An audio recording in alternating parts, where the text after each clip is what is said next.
प्रश्न सटीक, सफा जवाब, एउटा सिधापनको खोज, सीधा कुरा।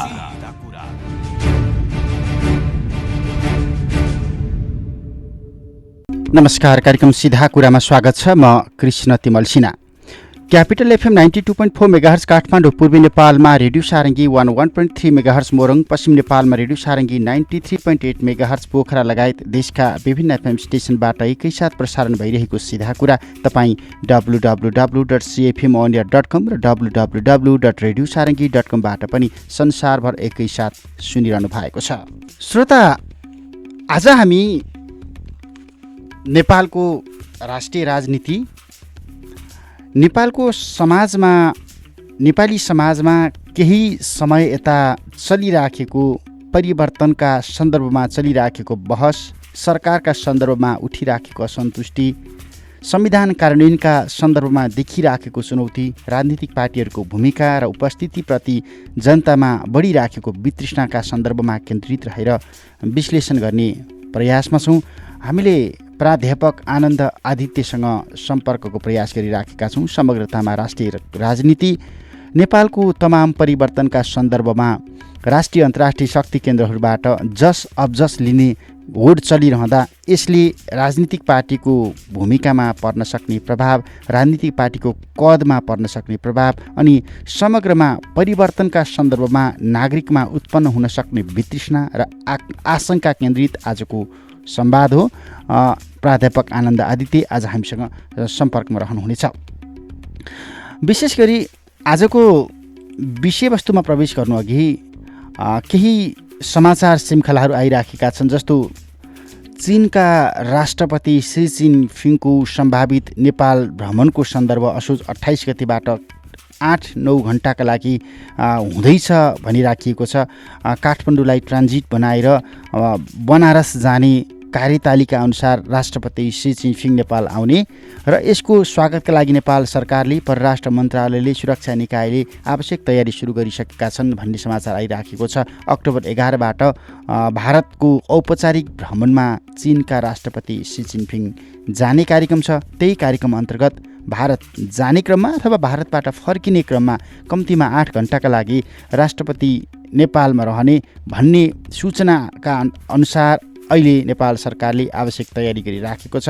विशेष गरी भारत भ्रमणको पूर्व सन्ध्यामा आइराखेको समाचारप्रति नेपाल सरकारका उच्च अधिकारीहरूले भने औपचारिक प्रतिक्रिया जनाइसकेका छैनन्। राष्ट्रपति सीको नेपाल बसाइका लागि आवश्यक तयारी भने सुरु गरिसकिएको दाबी छ।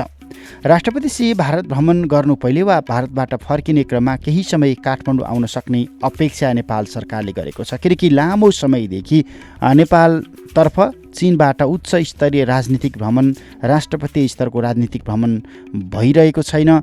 यसअघि दशैँकै समयमा बाबुराम भट्टराई प्रधानमन्त्री रहेको बेला चीनका प्रधानमन्त्री ट्रान्जिट बनाएर केही घण्टाका लागि नेपाल आएको बाहेक नेपालबाट उच्च स्तरको भ्रमण भए पनि चीनबाट उच्च स्तरको भ्रमण नभएकाले अहिले यसपटक हुन लागेको भनिएको भ्रमणलाई राजनीतिक स्थिरता सँगसँगैको सम्भावित भ्रमणको रूपमा व्याख्या गरिएको छ र नेपालको सुरक्षा अवस्थाका बारेमा जानकारी लिनका लागि चीनिया सुरक्षा अधिकारीहरूको टोली संयुक्त सैन्य अभ्यासको क्रममा त्यसभन्दा लगत्तै पनि अर्को टोली नेपाल आएर फर्किसकेको छ र एउटा टोली अहिले पनि नेपालमा छ। अधिकारीहरूले भनेका छन् यो चीनका राष्ट्रपति सी जिनपिङको सम्भावित नेपाल भ्रमणको तालिकासँग जोडेर हेरिएको छ।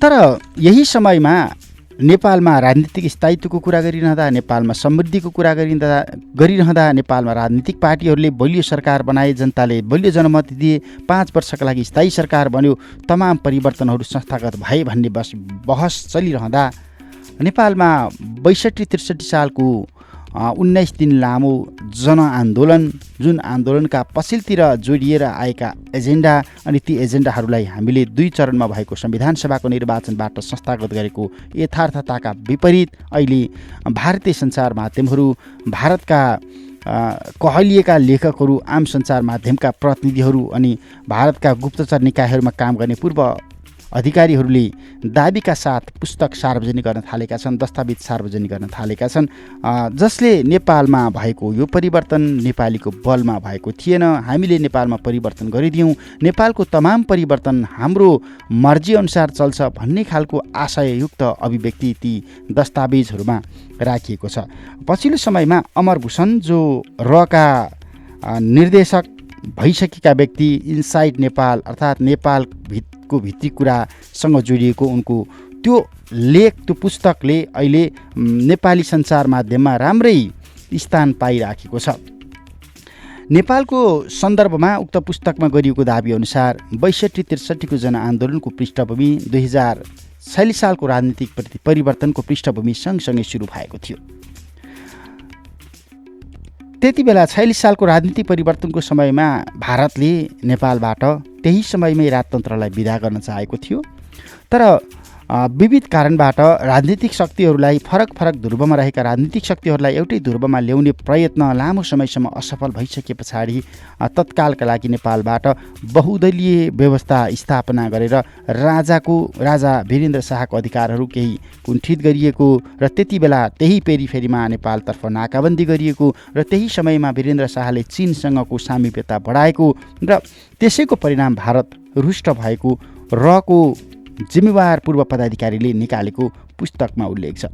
यसले नेपालको राजनीतिक परिदृश्यमा केही भ्रम अनि केही आशंका फेरि पनि जन्माइदिएको छ, किनकि हामी भनिराखेका छौँ नेपालमा भएको परिवर्तन नेपालको राजनीतिक पार्टीहरूको बलमा, नेपाली नागरिकको बलमा, नेपालका राजनीतिक पार्टीहरूको एजेन्डा अनुसार भयो, राजनीतिक पार्टीहरूले भनिराखेका छन्। तथापि यो अभिव्यक्तिका विरुद्धमा कटाक्ष गर्नेहरूको कमी छैन।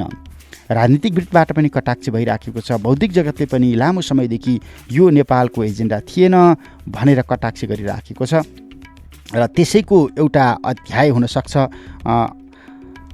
अमर भूषणले पछिल्लो समयमा सार्वजनिक गरेको इनसाइट नेपालमा उल्लेख भएका केही संवेदनशील विषय र सन्दर्भ जसले नेपालको राष्ट्रिय राजनीतिमा केही न केही अर्थ राख्छ। आज हामी यही सन्दर्भ, यही विषयमा विश्लेषण गर्न खोजिराखेका हौँ। प्राध्यापक आनन्द आदित्यसँगको सम्पर्कको प्रयास जारी छ। समग्रतामा नेपालमा भइराखेका यस्ता परिवर्तनहरूमा किन जस र अबजसको होडबाजी चल्छ, किन स्थिरतामाथि अस्थिरता सिर्जना गर्ने प्रयत्न हुन्छ, किन यसलाई राजनीतिक पार्टीहरूले सम्हालेर अगाडि बढ्न सक्दैनन् लगायतका तमाम प्रश्न। किनकि अहिले पछिल्लो समयमा नेपालका राजनीतिक पार्टीहरूकै बीचमा ध्रुवीकरण तीव्र भइराखेको छ। नेपाली कङ्ग्रेसभित्रको परिस्थिति त्यही छ। स्वयं सरकारभित्र रहेको नेपाल कम्युनिस्ट पार्टी नेकपा, जसले सरकारको नेतृत्व गरेको छ, शक्तिशाली पार्टी, शक्तिशाली जनमत छ, त्यो पार्टीभित्र पनि ध्रुवीकरण व्याप्त छ। मधेस केन्द्रित राजनीतिक दलहरू एउटा सरकारमा रहेको समाजवादी पार्टी नेपाल, अर्को सरकार बाहिर रहेको सङ्घमा राजपा नेपाल, यसले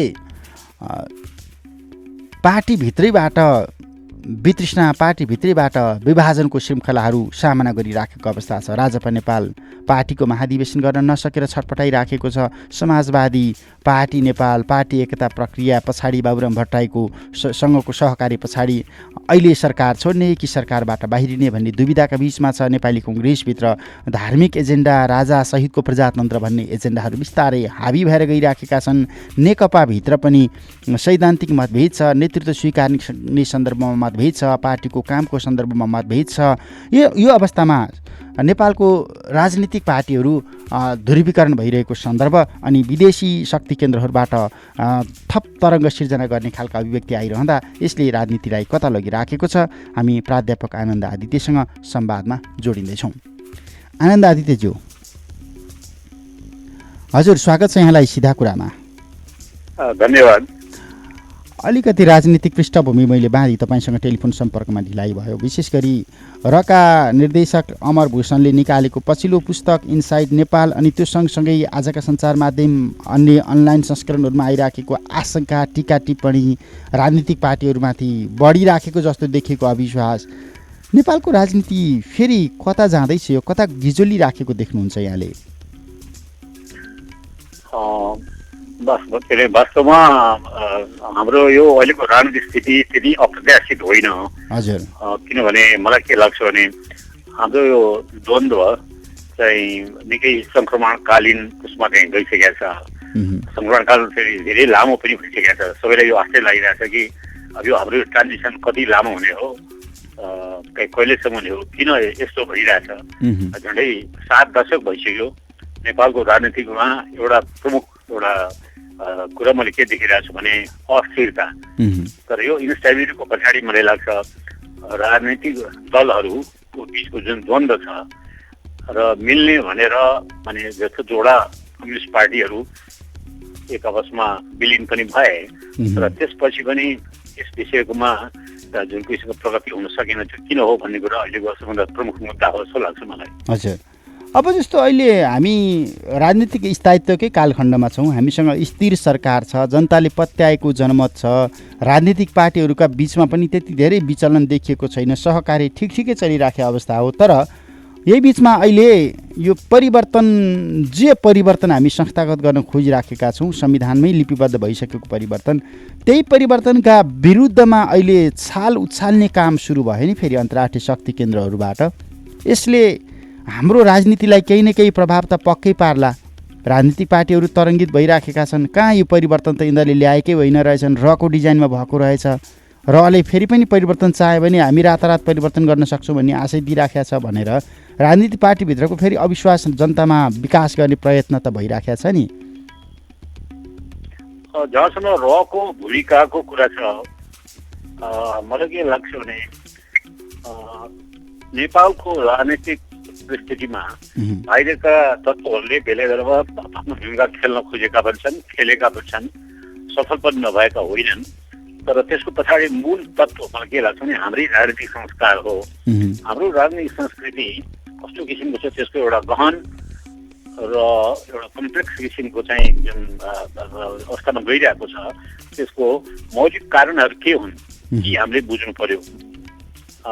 मलाई मेरो विचारमा चाहिँ राजनीतिक जति आन्दोलन भए, झन्डै 7वटा आन्दोलन भइसके, अब अर्को आन्दोलनको कुरा पनि उठिरहेको छ। तर त्यसका साथै हाम्रो यहाँको जुन व्यवस्था हो, जुन फेडरल रिपब्लिक हामीले भनेका छौँ नि, हो त्यसको मूलमा त्यसको संस्कार हामीले ग्रहण गर्न सकेका छौँ कि छैनौँ, मूल समस्या मलाई त्यो हो जस्तो लाग्दछ। जस्तो तपाईँले साँपको काँचुलीलाई कन्सुत्लोमा लगेर लगाइदिनु भयो भने त्यो कन्सुत्लो पनि रिसाउला, किन उसलाई फिट हुँदैन। त्यसले हाम्रो यो परिवर्तन ज्यादै अगाडि आयो कि या हामी भित्र गरेका छौँ कि छैनौँ भन्ने कुरा पनि हो।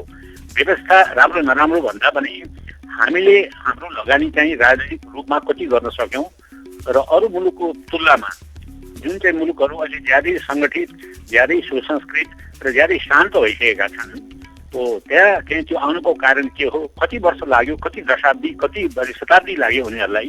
र हामीले चाहिँ टेलिस्कोप गर्न खोजेर ज्यादै ठुलो परिवर्तनलाई, ज्यादै ठुलो भनौँ न उन्नतिको खुर्किलो चाहिँ केही दशाब्दी अथवा केही समयभित्रै हामी अगाउन सक्दैनौँ। मूल प्रश्न त्यो हो जस्तो लाग्छ मलाई। भनेपछि हामी जे परिवर्तन अहिले भोग्न खोजिराखेका छौँ त्यसको लागि हामी परिपक्व भएका थिएनौँ। मलाई त्यो पनि लाग्छ।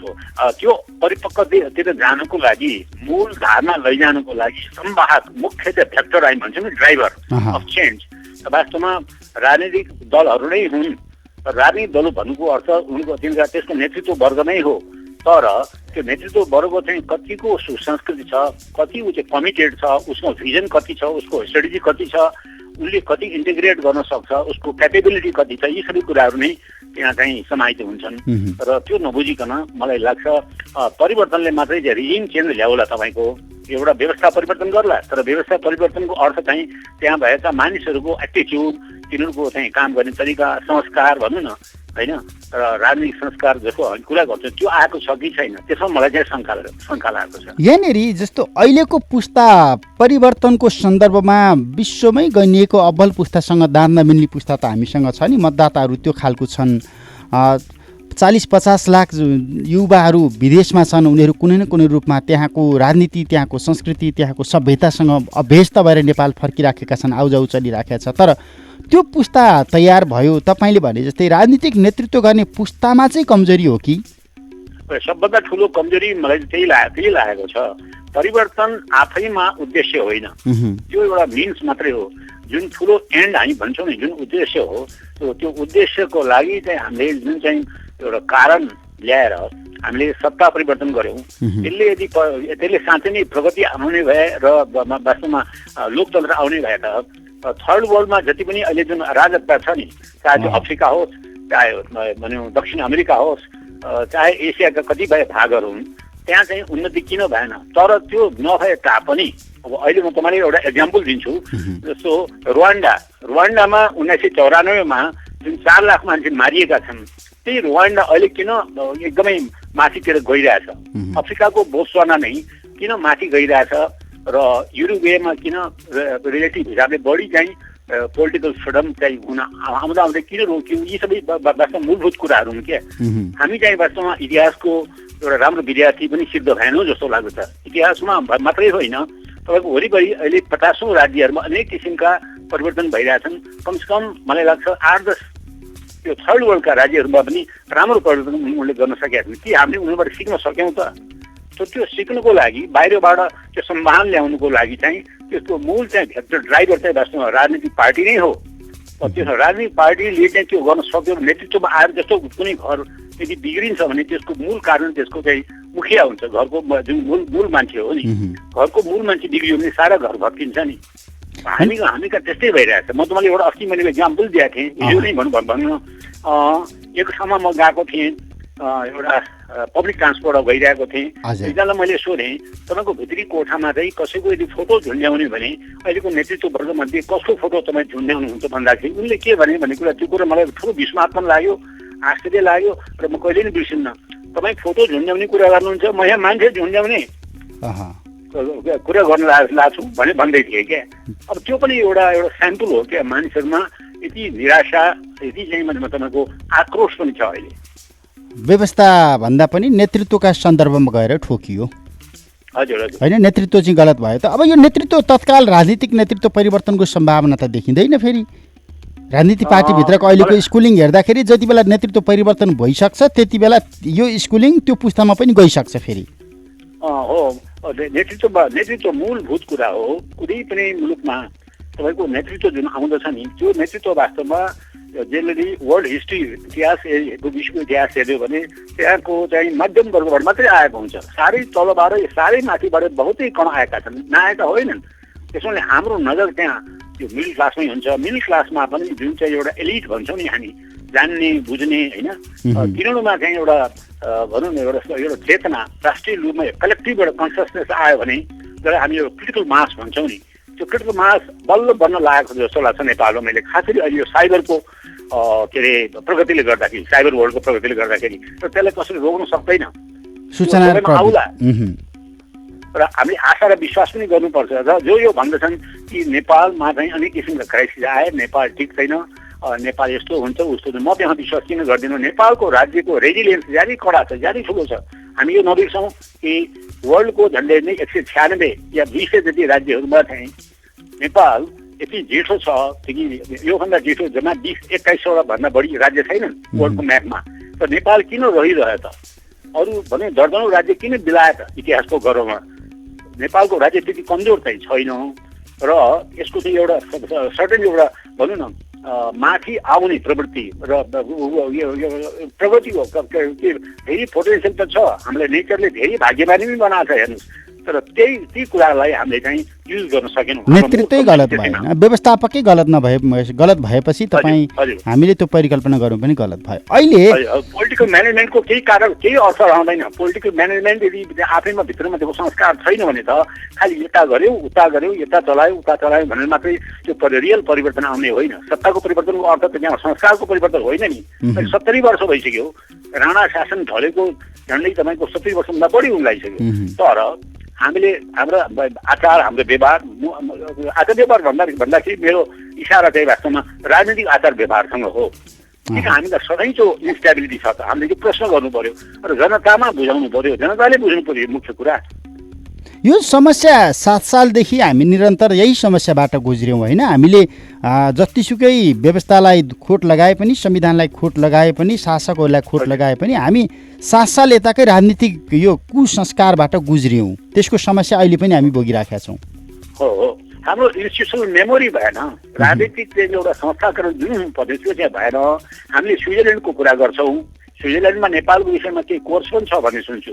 स्विसहरू पनि यो भन्छन् तिमीहरू किन हामीलाई आफूसँग तुलना गर्छौँ, तिमीहरू स्विजरल्यान्ड भन्नु परेको छैन, तिमीहरू नेपाल भन न, नेपाललाई बढाउ न।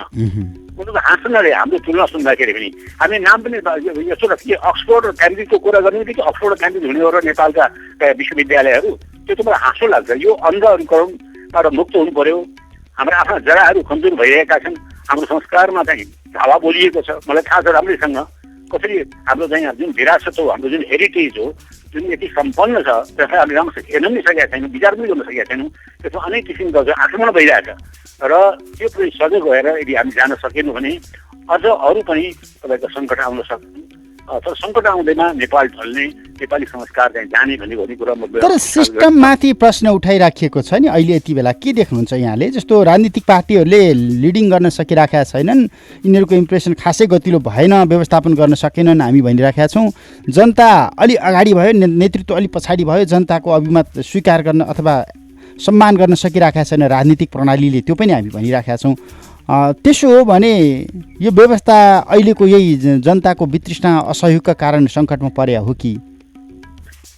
यसमा एउटा ग्याप के छ भने मैले यसो मेरो आफ्नो भनाइ नै सही हो भन्न चाहन्न, तर मलाई विश्वास छ कि मैले जुन कुरा भनिरहेको छु त्यसमा केही न केही सत्यता छ।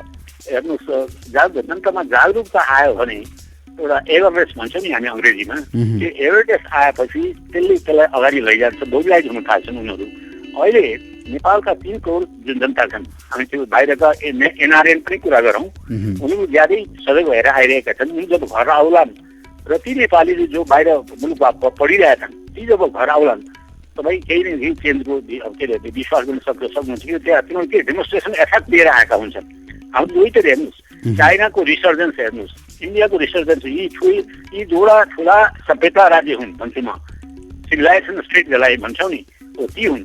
र तिनको प्रगति हेर्दाखेरि हामी कहाँ छौँ हामीले आफूले कम्पेयर गर्नु पर्यो।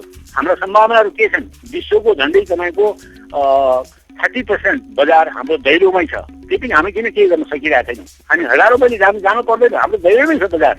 त्यत्रो सम्भावना यो हुँदाहुँदै यसलाई अङ्ग्रेजीमा हामी भन्छौँ प्याराडक्स जस्तो नि, यस्तो प्याराडक्सिकल स्टेटमा हामी किन रहनु त भन्ने प्रश्न गर्ने बेला आइसकेको छ। र मलाई लाग्छ यहाँको युवावर्गले जुन चाहिँ बढी सजग छ, बढी जागरुक छ, पहिले भन्दा धेरै फरक छ।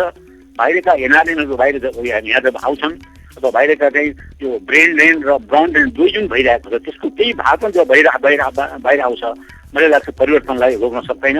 साथै भित्र पनि तपाईँको यहाँको सजग नागरिकहरूले चाहिँ आफ्नो जुन काम हो, कर्तव्य हो, त्यो प्रति सचेत भएर minimum I do something to this country mind, मेरो केही कर्तव्य छ भन्ने कुरो जुन बोध आउँछ, अनि मात्रै मलाई लाग्छ रियल परिवर्तनको सम्भावना छ। अब यो अहिलेको नेपालको हामी समृद्धिको सपना देख्छौँ, स्थायित्व विकासको सपना देख्छौँ। तपाईँ यो BRI-का लागि पनि काम गरिराख्नु भएको छ है? के देख्नुहुन्छ? यो BRI पनि अलिकति कन्फ्युजन छ, नेपाल सरकारको भूमिका, राजनीतिक पार्टीको भूमिका, यसलाई कार्यान्वयन गर्ने सन्दर्भमा त्यो पनि देखिराखेको छ। किनकि त्यो हाम्रो जनतामा उठिराखेको यो वितृष्णा, यो फ्रस्ट्रेसनलाई सम्हाल्नको लागि एउटा अध्याय त त्यो पनि बन्न सक्थ्यो, समृद्धि सँगसँगै विकास आइदियो भनेदेखि। अनि मलाई लाग्छ BRI, म त्यसका लागि काम गरिरहेको होइन कि BRI-लाई मैले अध्ययन गरिरहेको छु, के सम्भावना छ त हाम्रो, के देखिराख्नु भएको छ तपाईँले? हजुर, कुनै पनि कुराले कुनै पनि एउटा जुन अपर्च्युनिटी आउँछ, त्यो जति ठुलो अपर्च्युनिटी हुन्छ त्यत्रै त्यसको च्यालेन्ज पनि ल्याउँछ। अपर्च्युनिटी ज्यादै ठुलो, सम्भावना ज्यादै ठुलो, तर त्यसको हात चाहिँ सानो भन्ने कुरा हुँदैन। जति ठुलो सम्भावना यो च्यालेन्ज के अपर्च्युनिटी हुन्छ, अवसर, त्यतिकै ठुलो त्यसको हात पनि हुन्छ। त्यो हामीले जुझ्न सक्नु पऱ्यो त्योसँग। र BRI झारखण्डसँग मलाई लाग्छ विश्व इतिहासमा BRI जस्तो किसिमको अफर एजेन्डा अहिलेसम्म जन्मेको थिएन। युरोपको मार्सल प्लान जुन भयो नि, दोस्रो विश्वयुद्धपछि अमेरिकामा त्यत्रो ठुलो मार्सल प्लान आयो, तर त्यो मार्सल प्लान केवल एउटा कन्टिनेन्टको खास गरी केही राज्यहरू, जर्मनी जस्ता हराइएका राज्यहरूलाई जगाउन थियो, त्यो सीमित थियो। तर यो BRI भनेको त यसको चाहिँ माने सम्भावना र देखेर मलाई आश्चर्य लाग्छ कि चाइनाले यत्रो चाहिँ फरिक रूपमा कसरी गर्न सक्यो। अब त्यसमा हामी चाहिँ जोडिया छौँ र त्यसलाई हामीले चाहिँ कसरी चाहिँ उपयोग गर्न सक्छौँ भन्ने कुरा त्यो चाहिँ हामीमा निर्भर हो। त्यो चाइनाले दिएर मात्रै हुँदैन, त्यसको राम्रो एउटा व्याख्या, राम्रो बुझाइ हुनु पर्यो। अनि मात्रै हामीले त्यसलाई चाहिँ त्यसको केही भागमा हामी जान सक्छौँ होला। आयामहरू सम्भावनाहरू यहाँले कहाँ कहाँ देख्नु भएको छ नेपालमा? मुख्यतः हाम्रो के छ भने अहिले इन्फ्रास्ट्रक्चर नेपालको जुन एउटा फिजिकल इन्फ्रास्ट्रक्चर छ नि डेभलपमेन्टका लागि त्यो साह्रै नै कमजोर छ र त्यो इन्फ्रास्ट्रक्चरमा लगाउने सम्भावना पनि नेपाल राज्यले गर्न सक्दैन। जति त्यसको चाहिँ सम्भावना अहिले देखिन्छ त्यो हिसाबले त्यसको अनुपातमा। तर श्रीलङ्कामा हम्बानटोटाको भने बन्दरगाहको विषयमा जुन घटना घट्यो नि त्यसलाई मैले हम्बानटोटा सिन्ड्रोम भन्ने नाम दिएको छु। त्यो हम्बानटोटा सिन्ड्रोम अरू ठाउँमा पनि दोहोरिन सक्छ यदि हामी कमजोर भयौँ भने जस्तो मैले अघि भने सम्भावनाको अनुपातमा हामी त्यसको योग्य छौँ कि छैनौँ, हामी त्यसलाई चाहिँ युज गर्न सक्छौँ कि सक्दैनौँ त्यो अपर्च्युनिटीलाई। त्यो पनि राम्रोसँग एउटा विश्लेषण हुनु पऱ्यो। त्यसमा हाम फाल्ने कुरा म गर्दिनँ, हाम फाल्न चाहिँ हुँदैन आँखा टिम्लिकन। त्यो नत्र हम्बानटोटा जस्तो चाहिँ त्यो कमजोरी आफै देखिन सकिन्छ। त्यसमाले सम्भावनालाई पहिले सिमेट गर्नु पऱ्यो। मेरो आँट कत्रो हुनु पऱ्यो, मैले कति लिन सक्छु त्यसबाट फाइदा त्यो हेरिकन। र चाइनाले जस्तो चाइनाले मात्र ठुलो रेल बनायो तर नेपाल दैलोमै छ। यहाँ किन रेलको अहिलेसम्म सपना मात्रै देखिरहेको छ हामीबाट। हजुर, त्यो पनि बुझ्नु पऱ्यो नि त। त्यसैले चाइनाको संस्कृतिलाई हामीले बुझ्नु पऱ्यो, भारतको संस्कृतिलाई बुझ्नु पऱ्यो। दुवै संस्कृतिलाई बुझेर तिनको संस्कारबाट हामीले चाहिँ के लेसन लिन सक्यौँ भने यस्ता इक्जाम्पल छन्। मै दिन सक्छु कति कुराहरू त्यस्ता कुराहरूको इक्जाम्पल तपाईँले हेर्न सक्नुहुन्छ इतिहासबाट, त्यो कन्टेम्पोरेरी हिस्ट्रीबाटै। त्यो बुझेर मात्रै हामी अगाडि बढ्नुपर्छ। त्यसमा हाम फाल्ने त्यसलाई आँखा तिमीले अँगाल्ने भने होइन मैले। अब राजनीतिक पार्टीहरूको एक खालको अविश्वास पनि छ, आशंका पनि छ। यो सरकारमा भएको टाइममा यस्ता प्रोजेक्टहरू आयो भनेदेखि जस यसले पाउला अब जस फलानाले पाउला भन्ने खालको त्यो रहिहाल्यो। अनि सँगसँगै भारतले पनि चाहिराखेका छैन, त्यसकारण नेपाल पछि हट्न सक्छ भन्छौँ नि। त्यो भयो भने चाहिँ के हाम्रो लागि त्यो फाइदाजनक हुन्छ कि घातक हुन्छ? ग्रिक भाषामा एउटा ह्युब्रिस भन्ने शब्द छ। ह्युब्रिस भनेको अहङ्कार हो। त्यो अहङ्कारले धेरै राज्यलाई, धेरै सभ्यतालाई र धेरै व्यक्तित्व, महान व्यक्तित्वहरूलाई पनि त्यसले डुबाएको छ। त्यसका इक्जाम्पल त हामीले कन्टेम्पोरेरी हिस्ट्रीमा पनि देख्छौँ। हेर्नुहोस्, र इन्दिरा गान्धीकै कुरा गरौँ होइन, अथवा तपाईँको आफ्नै नेपाली इतिहासमै कतिपय यस्ता घटना भएका छन्। त्यो अहमले चाहे त्यो र होस्, चाहे दिल्ली होस्, चाहे बेजिङ होस्, त्यसको ग्रिपमा तिनीहरू आयो भने तिनीहरूलाई फाइदा गर्दैन। यदि दिल्लीले सबै कुरा गर्न सक्ने भए, मेरो प्रश्न छ सबैलाई, किन 1900 यो 2006मा जुन परिवर्तन भयो उसले जुन ट्वाइन पिलर्स भनेको थियो नि, एउटा पिलर बनाएको थियो उसले होइन, कन्स्टिट्युसन, मोनार्की र तपाईँको लोकतन्त्र। त्यसमा जोडमा एउटा किन ढल्यो त? त्यसले गर्न सकेन नि। यहाँका नेपाली नागरिकको आवाज यति कडा आयो कि त्यसको सामु त्यो नतमस्तक हुनु पर्यो र त्यसले स्वीकार गर्नु पर्यो। नेपालले जुन किसिमको एडप्ट गर्न खोज्यो त्यसमा त्यसले कुनै किसिमको बल लगाउन सकेन। त्यसै कारणले त्यो चाहिँ र होस् या तपाईँको साउथ ब्लक होस् या अरू कुनै सरकार होस्, उनीहरूले आफ्ना छिमेकी मुलुकहरूको भावनाहरूलाई यदि सम्मान गर्न सकेन भने त्यसको चाहिँ फल त उनीहरूलाई पनि जान्छ नि। फेरि त्यसको उत्तरदायी हामी हुँदैनौँ। त्यस्ता घटनाहरू कतिपय भएका छन्। किन अहिले बङ्गलादेश, जुन बङ्गलादेश चाहिँ जन्माउनु भारतले त्यत्रो मद्दत गर्यो, बङ्गलादेश र भारतको सीमामा हरेक वर्ष मैले सुन्छु त्यहाँ फायरिङ हुन्छ अरे, मानिस मर्छन् अरे। बङ्गलादेशको जन्ममा भारतको ठुलो देन थियो, तर त्यही भारतको किन त्यो समस्या देखियो? तर पछि मोदीजीको सरकार आएपछि मोदीले कसरी बङ्गलादेशलाई सन्तुष्ट पारे, त्यसको पनि इक्जाम्पल हाम्रो अगाडि छ। त्यस्ता इक्जाम्पलहरू अरू पनि आउनु म त्यो चाहन्छु। र भारत र नेपालको जुन विशेष सम्बन्ध भनिन्छ, मुख्य त सम्बन्ध भनिन्छ विशेष सम्बन्ध, तर काममा त्यो विशेष सम्बन्ध रहेको छैन। त्यसलाई चाहिँ जोड्न दुई पक्षबाट आफ्नो पार्टिसन इन्ट्रेस्ट मात्रैबाट मुक्त भएर अर्काको पनि के निडहरू, basic fundamental need, bottom line भन्छौँ नि, त्यो हेर्नुपर्छ। अब लगभग हामी अन्त्यमा छौँ। सरकारले चाहिँ कस्तो गरिराखेको छ भनेर तपाईँसँग एउटा जिज्ञासा राख्न मन लाग्यो अन्त्यमा। यो अहिलेको सरकार शक्तिशाली सरकार, समृद्धिसँग जोडिएको, स्थायित्व, विकास, संविधानसँग जोडिएको सरकार कस्तो गरिराखेको छ?